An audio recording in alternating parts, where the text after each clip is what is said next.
Well, hello there. I'm Chuck Cohen. I've been privileged to have the opportunity to deal with our guest today, Elmer Ramsey, for many, many years, and to be able to chat with him today and put together a storyline of Elmer Ramsey in the Conejo Valley, and actually Elmer Ramsey, the boy, the man, the person, and the icon who has been a great musician, composer, conductor, and icon of the Conejo Valley. And I'm going to kind of roam with you over over your history, and I'd like to start off with just something that would be intriguing to me. And tell me, what's the most favorite piece that you've conducted as a orchestra conductor? That's really hard. People ask me that, and I guess symphonically, Tchaikovsky is always, there's a lot to do. And then Beethoven, of course, is really important. And so, but very hard to single out a piece. But all those composers have been challenging to me. How did you come to decide to be a conductor? Well, actually, it goes back to I was about 10 years old, and I started a hillbilly band. I guess I always wanted to be in charge or something, and so I always had an idea of doing something. And so I had a little band, and we won the Kiwanis amateur show, and then my guitar teacher went to the shipyard. So this was like about 1944 maybe, and because he could make more money. So then I switched to cornet in the school program, and stayed with that. You went to school in state of Washington? Kelso, Washington. Kelso. Right. We moved out here in '37 from North Dakota. So you were born in North Dakota? Yes. Park River would be 11 miles from our farm. There, Park River, North Dakota. What was the career for your dad and your mom? Well, we were farmers. My dad died when I was 3. So my mother stuck it out till 37, and because it was the crops were bad, and it was depression, and nothing was happening positively, and so we came out to Kelso, Washington. But then my mother died when I was 14, so I started my school band, a big band, the 40s type big band then, because there were no orchestras there during the war. From 14 on, I had my band, and that gave me money in my pocket. Were you pretty much on your own? Well, I had a 20-year-old sister. The other people were in the service. I had 3 brothers in the service, and older sisters were married, so it was only my 20-year-old sister that was left, and so she had to take care of this snot-nosed kid at 14, and so she was like a sister and a mother both. So sounds like you were the youngest child. Right. Okay. Yeah, I was 6 years younger than she. Wow. Yeah, okay. Right. So. And when you got to Kelso, you became associated with the radio station there? Well, later on, when I was a junior, then we had KWLK. I had a half-hour program of Elmer Ramsey and his orchestra.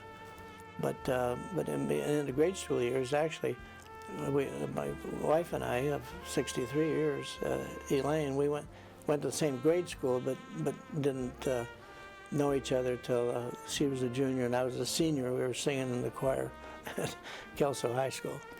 So when did you propose to Elaine? Let's see.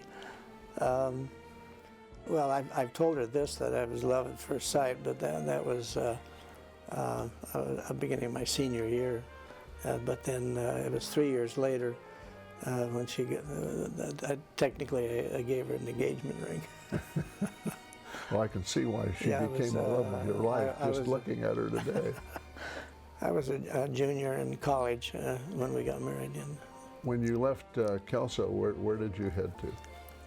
well, after I graduated from University of Portland and was playing in the Portland Symphony and other freelance work around Portland, then I took a job on Alaska High School, on Alaska, Washington. And then in '56, when we came to California, because I wanted to expand the musical experience. So, And you went to Los Angeles? Yes, and then I freelanced there for a year, and then I had 52 W-2 forms, and so I decided I'd take another teaching job. So I eventually got into college teaching, and that's where I was there for 40 years. I understand you toured with several of the stars of the era. I tried to go out of town as little as possible. When I was 22, my oldest son was born. But I enjoyed playing with Nat Cole and Jimmy Durante and there's just a long list. They're written down somewhere, and all the big stars of the time that had their shot at it. Now you brought some of those folks to And then Thousand later, Oaks. yeah, that's right, the Oak Leaf Music Festival, that was a terrific deal because it was only $7, and we had these major artists, so. Where did the Oak Leaf Festival take place? In the Hendricks Dover, the Conejo Park, there where. Outdoor amphitheater. Right, we had this portable stage, the Parks and Rec bought, and that went for 11 years. Now you produced that as well as conducted the orchestra. Right. Now what brought you to Cal Lutheran? Bob Zimmerman, Dr. Zimmerman, was my professor in college, and he was with Robert Shaw. This was 1948. Robert Shaw Chorale? Right, and they were just starting up then, and so he was back east, and he was also at Juilliard. When I started school in '48, he was late starting. He was just starting at Portland U because he was with Robert Shaw, and so his wife started the choir, Janice, and I was his student assistant there for 4 years. I did the chamber choir and did things with him and wrote some arrangements. So we went our separate ways for like 14 years, and then when he was asked to be head of the music department at Cal Lutheran, then he came out to Santa Ana College, where I was teaching at the time, and asked if I wanted to come out here and develop the symphony and the instrumental music department at Cal Lutheran. Elaine and I thought that this would be a great place to be, and then so it was nice for our children, and so they all five of them went to Cal Lutheran. So that's how that worked out. You arrived at Cal Lutheran in 1965? Right, yeah. And at that time, they had invited some community people to augment the student orchestra, and it was called the CLC Community Orchestra. And then, so when I was there, that's when we incorporated and became the, CLC was still involved, CLC Conejo Symphony. And then as we became more independent, a little bit later, I had a separate college orchestra, and the symphony just kept developing.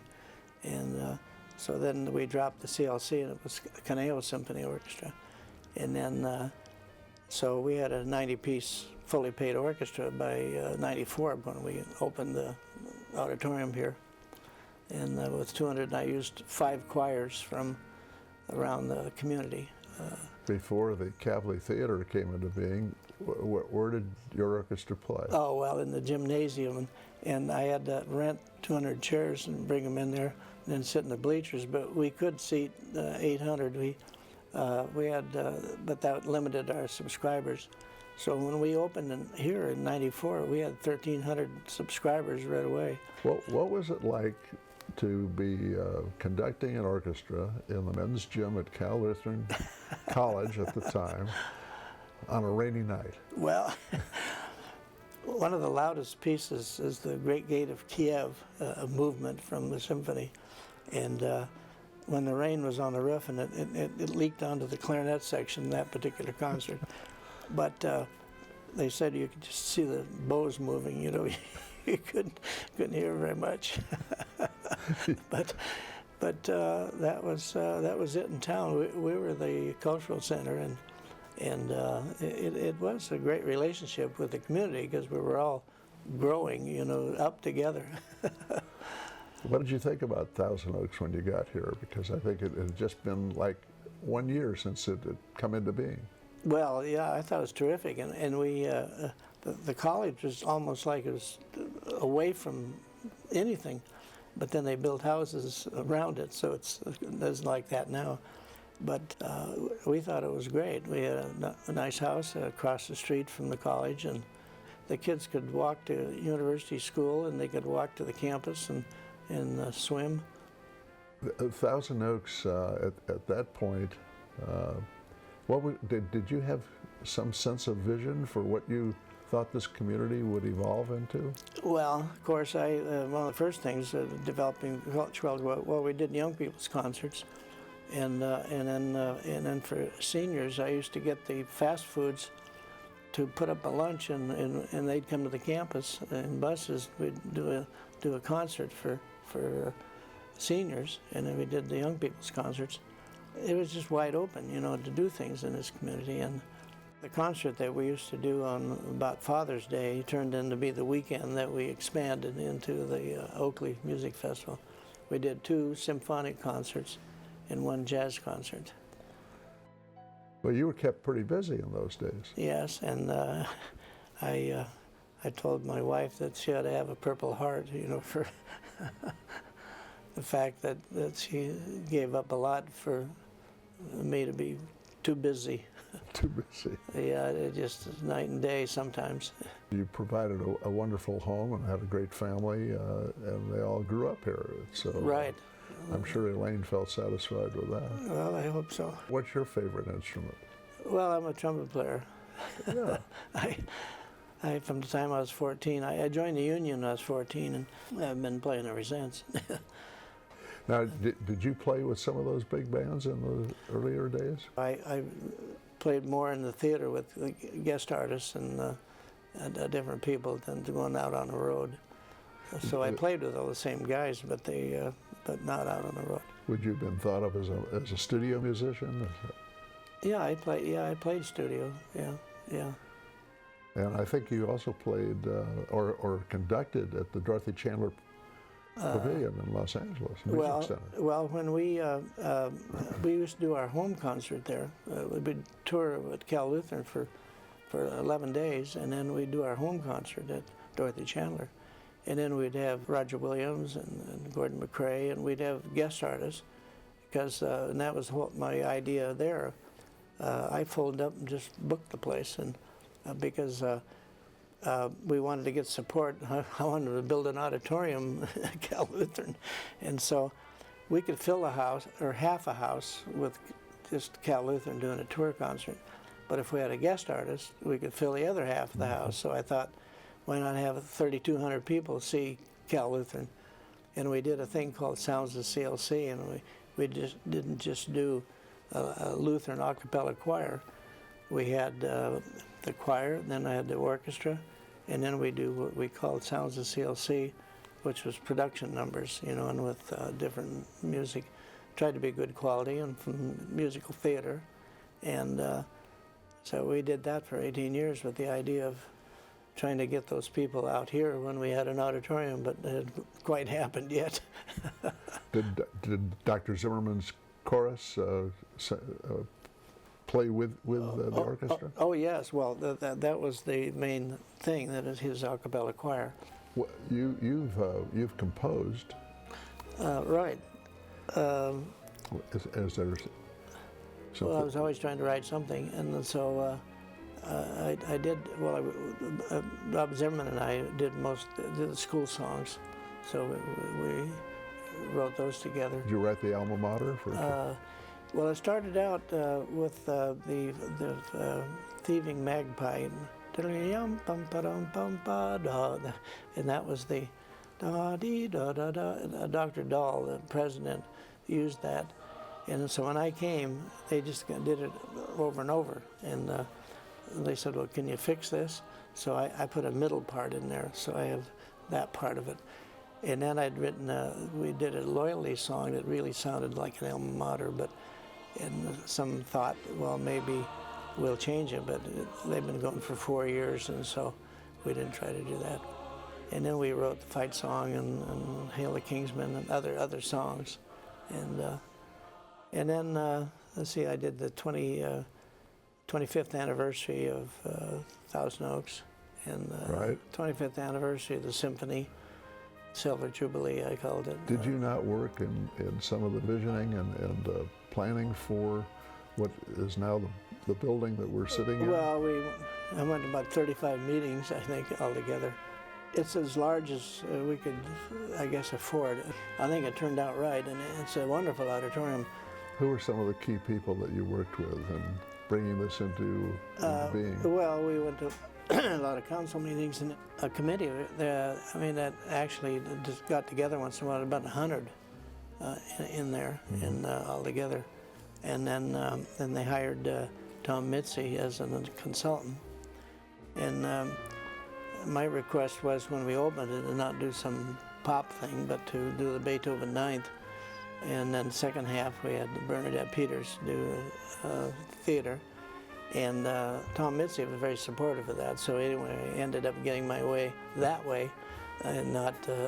They had Denver, and they had a bunch of names of different people that the more popular audience wanted. But I think we satisfied everybody with that, and the way it worked out.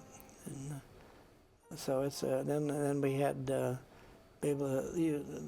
whole symphony was in there before they merged for the year, and then I had 12 years of Night in Vienna that we used the hall with the Conejo Pops Orchestra. Conejo Pops was like the Boston Pops Orchestra is to the Boston Symphony. When I had the Conejo Symphony, then I had that summer thing that they could perform in the summer, and then we were doing with the people that were involved in the festival. Well, Elmer, this has been a wonderful session for me. And, well, thank you. You've been a great friend. Well, you betcha. Thank you. Thank you so much, Elmer. You betcha.